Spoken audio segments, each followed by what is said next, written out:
আজি আদিবাসী যেটো আশা তৰফৰ পৰা বিটিচিক নিৰ্মাণ কৰিব লাগে বহুত ঠাইত। তো তেনেকৈ বিটিচি চৰকাৰে বহুত ঠাইত বাগানপাৰা আৰু চিৰাং গুৰুপেল্লা এনেকৈ বাক্সা জিলাৰ ভিতৰত আৰু ওদালগুৰি বহুত ঠাইত এনেকৈ বস্কো চেৰমাকো ভৱন এটা চেংচন দিছে। গুৰুপেল্লাত 24 লাখ টকাৰ এইটো নিৰ্মাণ কৰা হ'ল। আজি এই ভৱনটো প্ৰদীপ নাগৰ নামেৰে উৎসৰ্গা কৰা হ'ল। এইটো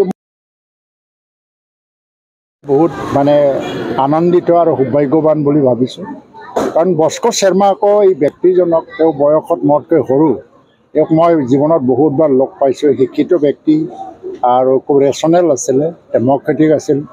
জাতীয় জীৱনত বহুতখিনি কাম কৰি গ'ল, তেখেতৰ নামত ভৱন নিৰ্মাণ কৰিছে। আৰু এইকাৰণে আজি মই এই অনুষ্ঠানত এটা আহ্বানো দিছোঁ আদিবাসী যিটো আমাৰ আচাৰ নেতাসকলক, যে বস্কো চেৰমাকেও যিটো নতুন প্ৰজন্মৰ এজন নেতা আছিলে, শিক্ষিত ব্যক্তি, আমাৰ উঠি অহা নৱপ্ৰজন্মক আগলৈ লৈ যাবৰ কাৰণে একটা শক্তিশালী সমাজৰ বুনিয়াদ কৰিবৰ কাৰণে বস্কো চেৰমাকৰ নামত নৱপ্ৰজন্মৰ কাৰণে এটা মিছন আৰম্ভ কৰা ভাল। যে মিছনৰ দ্বাৰা দি প্ৰতিজন আদিবাসী ল'ৰা ছোৱালীক শিক্ষিত কৰিব লাগে আৰু অৰ্থনৈতিকভাৱে স্বাৱলম্বী কৰিব লাগে। আৰু পৃথিৱীত যিটো এটা চেলেঞ্জবিলাক আহি আছে, সেই চেলেঞ্জবিলাকৰ লগত মোকাবিলা কৰি পেলাই সমাজখন ওপৰত লৈ যাব পাৰিব লাগে। সক্ষম এটা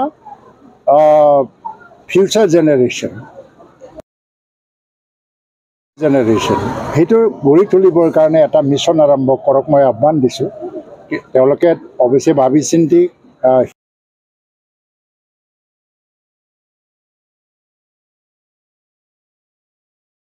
অপাৰেশ্যনটো সন্মান দি পেলাই যি ভৱন নিৰ্মাণ কৰি দিয়া হ'ল আৰু কৰিব লগা আছে, তাৰ কাৰণে প্ৰমোদ বড়ো ডাঙৰীয়াকো মই ধন্যবাদ দিছোঁ। আৰু আজি মোক মাতি পেলাই ইয়াত উদ্বোধন কৰিবলৈ সুযোগ দিয়াৰ কাৰণে আশাক মই ধন্যবাদ দিছোঁ।